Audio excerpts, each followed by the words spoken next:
Muito bom dia! Chegou a hora mais gostosa do dia e você está aqui com a gente aqui no nosso Campo Vivo. Mas para valer a pena ter acordado cedinho, nós preparamos um programa super especial. Olha só, o tarifaço gerou muita discussão, mas também abriu novas possibilidades de negócios. O setor de couros, por exemplo, depende de um só grande comprador. É hora de redesenhar a estratégia de vendas? A doçura da Poncã de Serra Azul deu à fruta o 21º selo de indicação geográfica do Paraná. Como a forte onda de frio de junho afetou o agronegócio paranaense? Terras raras. Vamos entender o que são e seu potencial no Brasil. E o morango do amor invadiu as redes sociais e transformou a fruta em estrela do momento. Uma vantagem é que os produtores de morango nunca viram o preço subir tanto em tão pouco tempo.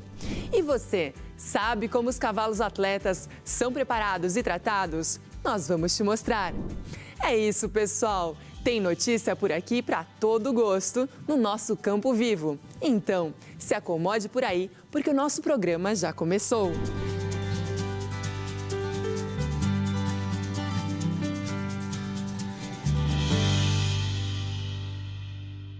A dependência de um só grande comprador é apenas um dos lados da ampla discussão que o abriu o mundo a partir das novas tarifas norte-americanas. Vamos acompanhar agora um dos desdobramentos desse assunto. Nos campos de café, um horizonte de incertezas. Esta cooperativa reúne 20 mil produtores entre Minas Gerais e São Paulo. Quase 30% de toda a safra comercializada tem como destino os Estados Unidos. No ano passado, foram 108 mil toneladas para lá. Mas depois do anúncio do tarifaço, no começo do mês, os clientes americanos interromperam os pedidos. O que está acontecendo é o cumprimento dos contratos já feitos. Então, os embarques estão acontecendo. Mas novos negócios não aconteceram ainda, porque estão, da mesma forma que nós aqui, os importadores estão aguardando por alguma definição. Um xadrez difícil que governo e empresas tentam jogar, buscando às pressas novos mercados, principalmente na Ásia, Oriente Médio e Europa. No Piauí, um dos maiores exportadores de mel do país já começou a negociar com países como Alemanha, Canadá, China, Japão e Arábia Saudita. Só que o nosso cliente europeu, sabendo que nós vamos ter uma tinta de 50%, você acha que ele vai fazer negócio com a gente agora? Não. Ele vai esperar a efetivação da taxa, da sobretaxa, para realmente ele barganhar em cima disso. Então, é uma situação preocupante. Também faz parte da estratégia, neste momento, tentar ampliar as vendas para destinos que já recebem os produtos brasileiros. Nada disso, no entanto, acontece de uma hora para outra. E parte das exportações, principalmente do agronegócio, pode ser direcionada para o mercado doméstico, fazendo baixar os preços por aqui. Entre os produtos brasileiros mais vendidos ao mercado americano estão a carne, o café e os sucos de frutas. Mas o cenário ainda está indefinido. Parte disso a gente pode absorver certamente, né? E aí a tendência muito provavelmente é cair preço. Parte disso vai ser perdida, não tem jeito. Somando 45 anos de crescimento e evolução, o Grupo Metronorte está entre os maiores e mais sólidos grupos automotivos do Brasil. São 7 concessionárias plenas no padrão global Chevrolet, atuando em Londrina, São José dos Pinhais, Paranaguá, Joinville e Florianópolis. A Metronorte é a assinatura de confiança em seminovos, oferecendo a você a melhor estrutura e o maior estoque multimarcas do sul do Brasil.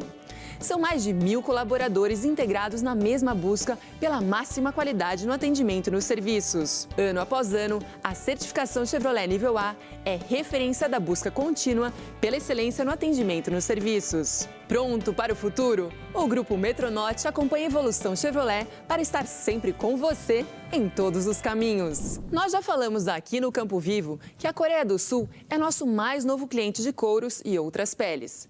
Mas o setor se preocupa porque os Estados Unidos são nosso segundo maior comprador dessas peças. Vamos acompanhar agora uma reportagem com mais detalhes sobre esse assunto. O Brasil produz 40 milhões de peças de couro. Exporta em torno de 25%. A maior parte em estágios intermediários. Mais de 50 países compram este material. Os Estados Unidos são o segundo destino do couro brasileiro. Primeiro é a China. A Itália é um importante comprador também, está em terceiro lugar. Mas os norte-americanos têm um perfil no mercado que, segundo os especialistas, é interessante destacar. Eles compram o couro já acabado, de alto valor agregado para o Brasil. É importante para a geração de emprego, de renda, para a competitividade brasileira. E tem mais, o couro está inserido numa cadeia que envolve outros setores também que certamente serão afetados com o tarifaço, como da indústria química, da logística e dos serviços também. O couro acabado, que mais interessa aos Estados Unidos, sai do Rio Grande do Sul. A indústria gaúcha tem capacidade de produzir 9 milhões de peças por ano. 75 empresas no estado têm a expertise de fazer o trabalho do início ao fim da produção. Algumas são dependentes da exportação para os Estados Unidos e chegam a vender 80% do que beneficiam para lá. No dia seguinte do anúncio das medidas, o setor já teve problemas. O primeiro deles foi o cancelamento imediato de embarques, né, e dos pedidos em fase de produção, porque há que se considerar que a produção de couro ela é de um ciclo médio. Então, as empresas estão começando a produzir hoje um produto que vai ficar pronto daqui a 10 dias, 15 dias. As medidas ainda não se refletiram no emprego, mas é necessária uma solução urgente, alerta a associação que representa a indústria de curtume. O nosso pessoal está hoje ainda mantendo o pessoal, não desempregando, usando o banco de horas, eventualmente concedendo férias àqueles que legalmente têm condições de conceder. O problema não é só com as exportações do couro. Os clientes da indústria no mercado interno, como o setor de calçados, também vendem para o exterior. 22% das exportações de calçados brasileiros vão para os Estados Unidos. E o setor tinha expectativa de aumentar essa participação. Este ano a exportação para o mercado norte-americano está crescendo, então qualquer tarifa que venha sendo imposta sobre os nossos produtos vai ficar impossível manter o crescimento da exportação e não exportando mais para os Estados Unidos, também vai impactar negativamente na manutenção de postos de trabalho no nosso país. É histórica a relação comercial do setor de couros com os Estados Unidos. Só no ano passado o faturamento passou de 166 milhões de dólares. Difícil encontrar um cliente de tamanha importância, dizem os especialistas. A Coreia do Sul anunciou a compra de couros e peles do Brasil. Com isso, o governo espera que o novo mercado seja capaz de absorver o excedente produzido. A Coreia é um mercado de 51 milhões de habitantes, um mercado que vem crescendo cada vez mais a sua renda, então tem um potencial muito grande. No ano passado, a Coreia já foi um dos 10 principais destinos das nossas exportações agropecuárias. Foram aproximadamente 3 bilhões de dólares que o Brasil enviou em produtos para esse importante destino asiático e a gente vê muito mais possibilidades. A Coreia do Sul, apesar de ser um mercado importante, ela não representa uma substituição plena aos Estados Unidos. Ela gera, de fato, alento, ela vai gerar ali, um certo alívio para o setor, mas de qualquer forma parece muito pouco diante da importância dos Estados Unidos quando nós comparamos ali com os demais compradores de couro verde aqui do Brasil. A preocupação nossa, do nosso setor aqui no Rio Grande do Sul, é exatamente a preocupação da indústria brasileira hoje. Nós estamos irmanados às nossas entidades maiores, a Federação das Indústrias aqui do Estado tem liderado os movimentos para que especialmente se use a diplomacia como arma principal para a solução desse problema tarifário. E essa semana o Paraná completou 21 produtos com selo de indicação geográfica. O sabor original da Poncan, de Cerro Azul, foi reconhecido pelo Instituto Nacional da Propriedade Industrial, o INPE. Vamos acompanhar os detalhes agora. A produção de Poncan em Cerro Azul, no Vale do Ribeira, começou na década de 1960. A fruta logo revelou uma adaptação perfeita ao clima da região e os produtores começaram a ampliar a área com pomares. E foi justamente a combinação do microclima bem específico, com grande amplitude térmica entre os dias e as noites, e das características do solo e da topografia montanhosa que favoreceram a originalidade do sabor da Poncan de Cerro Azul. A fruta tem teor mais elevado de açúcares em relação a poncãs cultivadas em outros locais. E, além disso, é rica em vitamina C, potássio e fibras. A tangerina de Cerro Azul, como também é chamada, tem fama nacional pelo sabor adocicado, textura suculenta e baixa acidez. A casca é bem rugosa e de acentuada coloração alaranjada, além de ser fácil de descascar. O outro diferencial avaliado pelo INPI é que a produção paranaense de Poncã é feita pelo método sustentável, quase sem aplicação de agrotóxicos e segundo práticas naturais desenvolvidas pela agricultura familiar. A região também preserva um saber tradicional, com técnicas que abrangem desde o modo de fazer o enxerto até a colheita. Esse conhecimento único foi transmitido entre gerações e garante a manutenção da qualidade superior do produto. O processo até a certificação de indicação geográfica durou cerca de 2 anos. Incluiu a comprovação do rigor dos métodos de produção e de rastreabilidade. Participaram a Associação Vale da Poncã, com o apoio do Sebrae Paraná e do Governo do Estado, através do Instituto de Desenvolvimento Rural do Paraná, o IDR. Além do consumo in natura, a fruta é transformada em suco, óleo essencial e adotada na gastronomia em geral. O selo de IG é importante porque valoriza e reconhece a dedicação e a tradição de um grupo e de um produto. Além disso, colabora para conscientizar os agricultores sobre a importância de se manter padrões de qualidade na produção. E de forma mais ampla, o produto com selo de IG ganha mais valor de mercado, estimula o turismo rural e fomenta a economia da região. Hoje, a Poncã corresponde a 85% das tangerinas produzidas em Cerro Azul. O município é o maior produtor brasileiro de tangerina. Em 2023, foram colhidas 98 mil toneladas da fruta, segundo o IBGE. Esse volume é quase 10% de toda a produção brasileira de Poncã e mais do que o dobro da segunda maior região produtora do país, que fica em Minas Gerais. Pessoal, nós vamos para o primeiro intervalo aqui no nosso Campo Vivo. Mas espera um pouquinho. Deixa eu antecipar para você o que ainda temos preparado por aqui. DERAL divulga balanço das perdas no campo provocadas pela forte onda de frio em junho. As terras raras ganharam os noticiários. Mas o que são? E qual a posição do Brasil nesse setor? E o Campo Vivo também foi entender a febre do morango do amor. O doce aqueceu as vendas dos produtores e aumentou a renda até das celebridades na internet. Tudo isso e muito mais você vai ver aqui no Campo Vivo. A gente volta já já.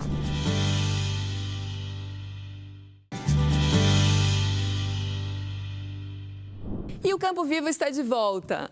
Notícia com qualidade é aqui mesmo. A gente gosta demais de compartilhar com você tudo o que acontece no universo agro. Então, vem comigo! Nós estamos no meio do inverno e temos passado por mais ondas de frio do que o ano passado. Até agora, a mais intensa aconteceu nos dias 24 e 25 de junho. Uma intensa e rápida massa de ar polar provocou geadas em praticamente todo o estado. A temperatura mais baixa foi registrada no município de Palmas, no extremo sul do Paraná, com 7,8 graus negativos. Vamos ver agora como a onda de frio de junho afetou a agropecuária paranaense. O trigo do norte foi o mais afetado pela geada de junho. Se estima perdas de até 84 mil toneladas do cereal na região, que tinha potencial previsto para colher 880 mil toneladas do grão. Os dados são do Departamento de Economia Rural, DERAL, da Secretaria de Agricultura do Estado.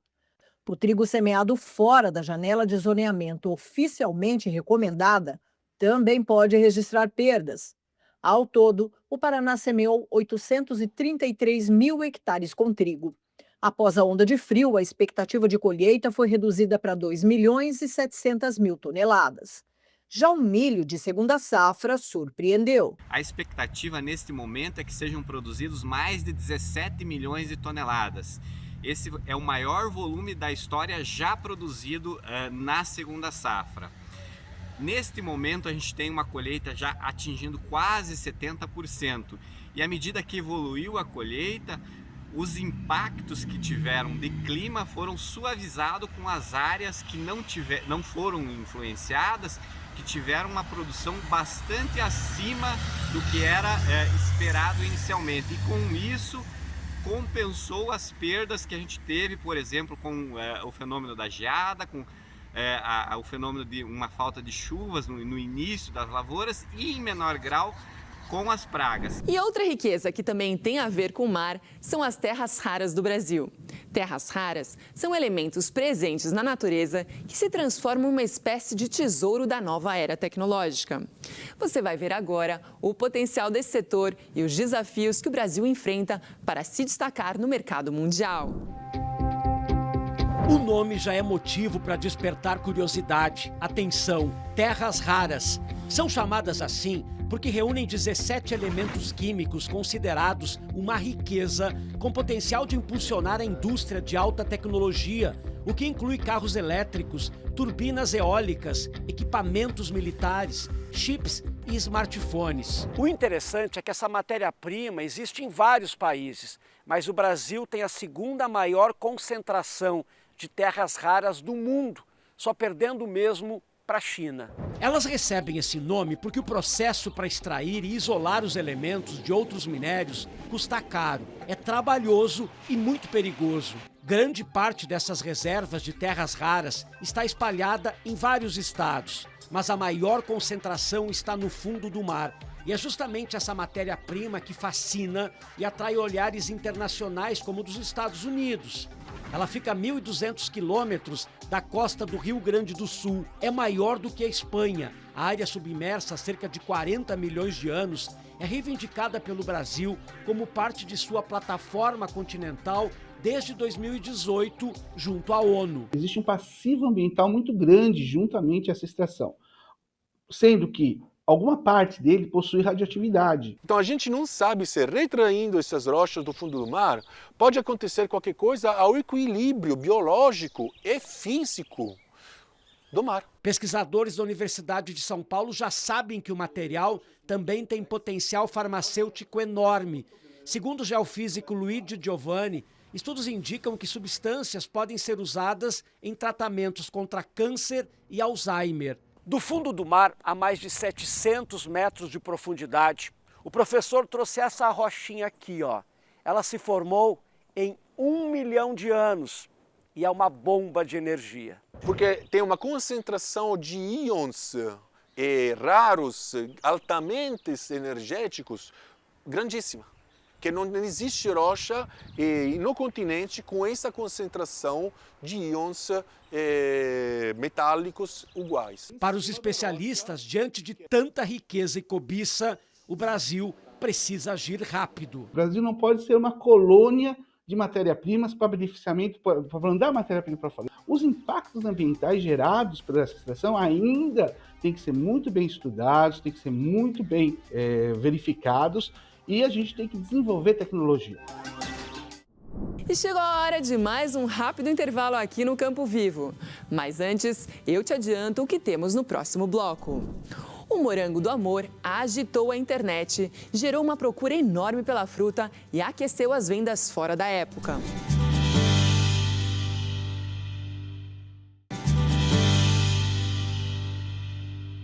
E estamos de volta! É muito bom ter você aqui com a gente, viu? Então, vamos em frente. E a nova febre gastronômica que viralizou na internet foi o morango do amor. Não há uma lógica que explique a explosão do doce nas redes sociais, mas o momento acabou supervalorizando o preço da fruta. Olha só! É para comer ou para apostar? Os dois. Todo mundo tá apostando e todo mundo tá comendo. Há uma semana, essa opção de doce nem existia no cardápio da Catiúça. No primeiro dia, a expectativa de venda não era tanta, mas os 100 morangos do amor feitos nesta confeitaria foram vendidos em 3 horas. No segundo dia, 150 unidades foram embora rapidinho. Agora são 200 por dia. Cada um custa R$ 13,90. Tá tendo bastante lucro e também uma nova clientela que a gente não esperava. Então, esse pessoal que vem é um pessoal que também conhece um outro produto da nossa loja. Há quem pague mais caro. Tem gente vendendo por mais de R$ 20. Essa febre tem uma receita perfeita chamada de gourmetização. Neste caso, de um doce de festa junina. A tradição é da maçã. Troca a fruta, vira morango do amor. Daí você adiciona uma xícara de publicações em redes sociais, uma pitada de vontade e pronto. temos uma nova moda nacional. Só que essa paixão repentina fez os preços subirem. O morango já não é barato. Agora, em algumas regiões do país, o quilo da fruta chega a custar o dobro em relação ao começo do mês. Na companhia de abastecimento em São Paulo, por exemplo, passou de R$ 24 para R$ 48. O preço depende muito do consumo. Se você estimula o consumo, você tem preço, agrega valor, né, e todos ganham. E a colheita está no início para dar conta do apetite virtual. Resultado, o morango virou estrela, mas ainda custando ouro. E aqui no Paraná, os produtores de morango também estão aproveitando o momento estrela da fruta. Olha só. Cleia e a família não estão conseguindo atender a demanda dos clientes. Os pedidos, que chegam a todo instante, aumentaram nos últimos 10 dias. Para fazer o morango do amor, as pessoas querem frutos grandes e selecionados. Posso te dizer que triplicou. O número de mensagens, o pessoal procurando, está muito grande mesmo. Aqui são cultivadas 17 mil plantas, divididas em 3 estufas. O sítio fica no distrito de Bartira, em Rolândia. O cultivo é sem agrotóxicos. Cada planta produz cerca de 800 gramas por ano. Com esse sucesso todo do morango do amor, a Cleia teria que triplicar a produção, coisa que não é possível do dia para a noite. Estamos com a listinha de espera aí para, sei lá, uma semana, 10 dias aí para poder estar atendendo aos poucos, mas a procura é muito grande. Em julho do ano passado, o preço médio do morango na Ceasa estava R$ 30 a caixa. Agora, com este boom por causa do doce, o produto é vendido por R$ 35. Que o sucesso do morango do amor dure por muitos e muitos anos, porque tem coisa que adoça a vida da gente, de quem come e de quem planta. E você espera que o morango continue sendo o queridinho da vez? Acredito que sim. Ele sempre foi, mas agora com essa visibilidade, com certeza veio para ficar mesmo.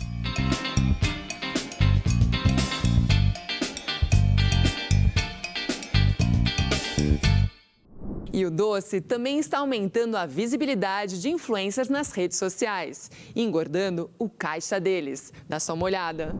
A Thalita reúne mais de 85 mil seguidores na internet. Foi por lá que ela conheceu o tal morango do amor. E para não passar vontade, foi atrás de parceiros que poderiam reproduzir essa delícia. O morango do amor tem em outras localidades e eu queria achar em Londrina também. Procurei o pessoal da padaria Bonancia e aí eles estavam fazendo em poucas unidades.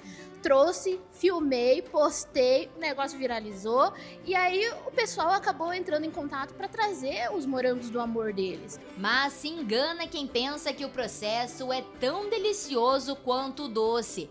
Por outro lado, compartilhar o processo e as tentativas frustradas também pode gerar engajamento nas redes para fidelizar os clientes. O que eu errei? O que eu errei? A calda é a parte mais complicada, mais delicada. Então ele tem que ter uma temperatura ideal, que é de 45 a 50 graus, né? Para ele dar aquele aspecto de vidro, né? Que é o croque-croque ali na hora que a gente está comendo e degustando ali o morango do amor. E aproveitando a moda do morango do amor, os empreendedores estão diversificando as ideias e criando novos produtos. Aqui, por exemplo, nós temos o primeiro gelato de morango do amor de Londrina. E eu, é claro, vou experimentar para ver se é bom mesmo.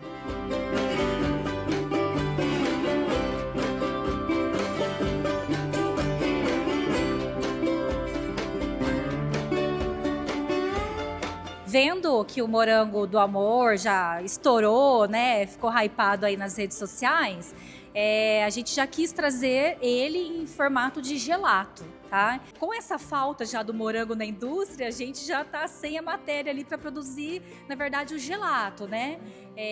Mas eu acredito que o pessoal aí deve estar engajado aí em aumentar a produção e logo, logo a gente não vai ficar sem nada.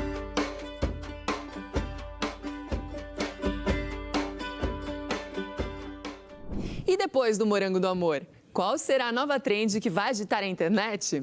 Se for outra que fomente o nosso agro, com certeza é muito bem-vinda. Gente, eu assumo minha paixão por cavalos. São animais, ao mesmo tempo, fortes e dóceis, inteligentes e com muitas habilidades. E os cavalos de competição têm uma rotina dura de treinamento, mas também são muito bem tratados para manter a forma e a beleza.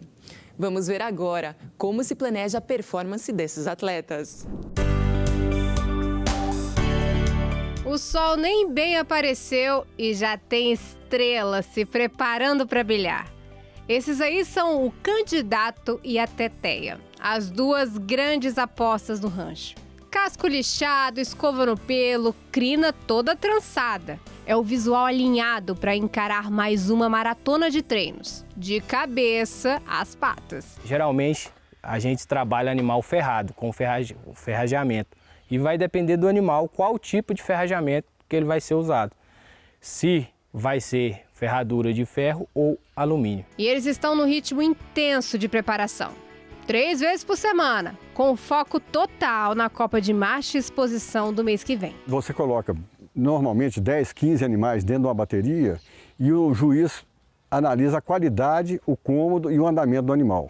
Então são 45 minutos apresentando o animal, a resistência, você tem que ter assim um andamento extremamente sincronizado, extremamente cômodo e que não mude no transcorrer da prova. Para tudo sair perfeito, não basta só técnica. O cavalo precisa confiar, sentir o comando. No começo, o treino é quase que um ritual de conexão. Começa pelos pés, pelas mãos, para ele entender. Pegando perna, pegando mão, para ele entender que eu não quero fazer maldade nenhuma com ele. Agora sim, porteiras abertas e bora começar os exercícios. Porque para sair aquela marcha elegante, é preciso mais do que sorte. É suor e casco, no chão. Eu vou iniciar o treinamento da teteia de hoje. Vou fazer um passo para ela ir aquecendo. E aí depois iniciar os exercícios de garupa nela.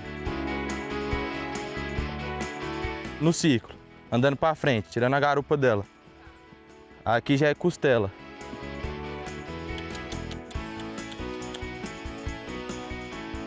E aqui já é espada. E aí depois na marcha mesmo. E você aí pensando que era só colocar a sela, montar no cavalo e já nascia um campeão? Viu que não é bem assim, né? Depois de acompanhar esse longo dia de treinamento e cuidado, agora é a minha vez. Será que eu consigo fazer com a Teteia sair essa marcha elegante que conquista o troféu? Bora, Teteia! Olha, eu até tentei. Uma nota 6, vai. Vamos deixar o 10 para o Marcos e os nossos futuros campeões, no pódio da competição. É a nossa torcida. Precisa de uma equipe toda para poder ele dar o melhor dele. E vai conseguir. E fé em Deus, estamos trabalhando para isso. São lindos demais, não é mesmo? E é fundamental tratar esses belos animais com muito respeito. Eles respondem com disciplina e alto desempenho, eu tenho certeza. E o Campo Vivo de hoje chegou ao fim. Foi bom demais ter a sua companhia e compartilhar com você as principais notícias do agronegócio. Agora, descanse, aproveite o seu domingo, recarregue as suas energias. O agro é o motor do Brasil e do mundo. E você, produtor, é quem comanda essa máquina fantástica. Nós temos um novo encontro no próximo domingo sempre, a partir das 7h30 da manhã. E eu, Luli Barbeiro, te espero. Até lá. Tchau!